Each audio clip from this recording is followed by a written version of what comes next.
నమస్కారం. ఒక పరీక్షలో టాప్ స్కోర్ సాధించినా దానికి తగిన ఉద్యోగం రాకపోతే ఎలా ఉంటుంది? ఊహించుకోవడానికే ఆశ్చర్యంగా ఉంది కదా. కానీ ఇది ఊహ కాదు. ఆంధ్రప్రదేశ్లో సరిగ్గా ఇదే జరిగింది. మరి విచిత్రమైన కేసు న్యాయస్థానం వరకు వెళ్ళింది. అసలింతకీ ఏం జరిగిందో వివరంగా చూద్దాం. అవును, వినడానికి చాలా వింతగా అనిపించొచ్చు. ఏ పోటీ పరీక్షల్లోనైనా సరే ఎక్కువ మార్కులొస్తే మంచి ఉద్యోగం వస్తుంది.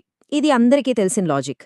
కానీ ఈ కేసులో ఈ సూత్రమే తలకిందులైంది. ఈ వైరుధ్యమే ఈ మొత్తం కథకు మూలమన్మాట.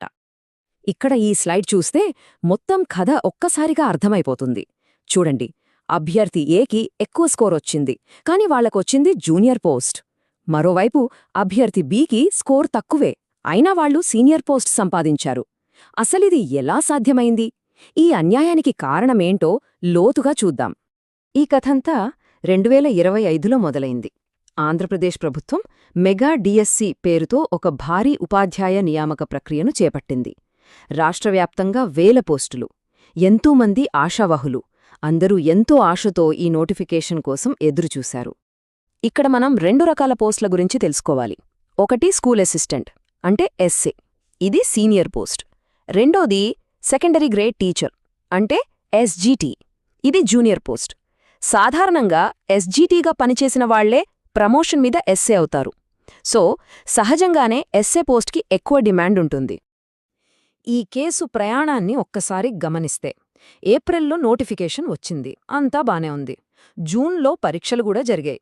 కానీ అసలు సమస్య మొదలైంది ఆగస్టులో, మెరిట్ లిస్టులు బయటకొచ్చినప్పుడు. చివరికి డిసెంబర్ 29న హైకోర్టు తన తీర్పుతో ఈ కథకొక ముగింపు పలికింది. సరే, ఇప్పుడు మనం అసలు సమస్య మూలంలోకొచ్చాం. ఈ మొత్తం వివాదం 2 ప్రభుత్వ నియమాల మధ్య జరిగిన ఘర్షణ ఫలితమే. ఒకటి అభ్యర్థి ఇచ్చిన ఆప్షన్కి విలువిస్తే, మరొకటి ప్రతిభకే పెద్దపీట వేసింది. ఇక్కడే ఉంది అస్సలు చిక్కుముడి. రూల్ 10 ఏం చెప్తోందంటే, అప్లికేషన్లో ఒకసారి ఆప్షన్ ఇస్తే అంతే, అది ఫైనల్, మార్చడానికి వీల్లేదు అని. కానీ రూల్ 3 ఏమో సెలెక్షన్ అనేది కేవలం మెరిట్ ఆధారంగానే జరగాలి అని చాలా స్పష్టంగా చెప్తోంది.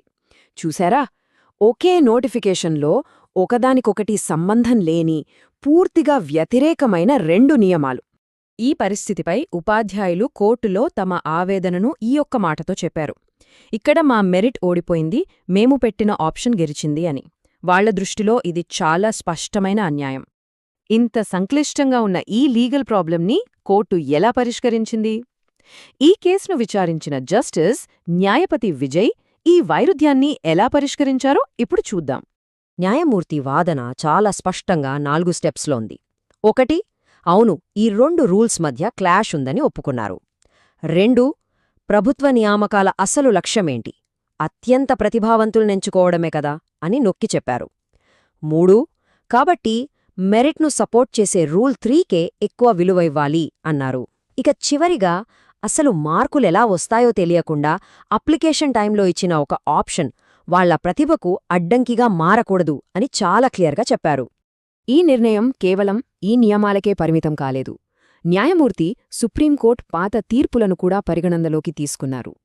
తక్కువ మెరిటున్న వాళ్లను సెలెక్ట్ చేయడం దేశ ప్రయోజనాలకు మంచిది కాదని, అంతకన్నా ముఖ్యంగా ఇది రాజ్యాంగం మనకిచ్చిన సమానత్వపు హక్కును ఉల్లంఘించడమే అవుతుందని స్పష్టం చేశారు. దీంతో ఈ కేసు ప్రాధాన్యత ఒక్కసారిగా పెరిగిపోయింది. సరే, మరి చివరికేమైంది? ఈ తీర్పు ఫలితమేంటి? భవిష్యత్ నియామకాలపై దీని ప్రభావం ఎలా ఉంటుంది? ఇప్పుడు చూద్దాం. సింపుల్గా ఒక్క మాటలో చెప్పాలంటే, కోర్టు ఉపాధ్యాయుల పక్షాన నిలిచింది, మెరిట్కే జైకొట్టింది. ఇది ఆ ఉపాధ్యాయులకు లభించిన ఒక చారిత్రాత్మక విజయం. కోర్టు ప్రభుత్వానికి ఒక స్పష్టమైన ఆదేశమిచ్చింది. అభ్యర్థులు అప్లికేషన్లో పెట్టిన ప్రాధాన్యతను పక్కనపెట్టి వాళ్ల మెరిట్ ర్యాంక్ ఆధారంగానే స్కూల్ అసిస్టెంట్ పోస్టులకు పరిగణించాలని చెప్పింది. అంతిమంగా ఈ కథలో ప్రతిభే గెలిచింది. ఈ కేసు మనందరి ముందు ఒక పెద్ద ప్రశ్నను ఉంచుతోంది. నియమాలను కఠినంగా పాటించడం ముఖ్యమే, కాదనలేం. కాని ఆ నియమాలే న్యాయానికి అడ్డుగా నిలిస్తే ఏం చేయాలి? ఒక వ్యవస్థ విధానపరమైన కఠినత్వానికి, సహజ న్యాయానికి మధ్య సరైన బ్యాలెన్స్ని ఎలా సాధించాలి? ఇది మనం ఆలోచించాల్సిన విషయం.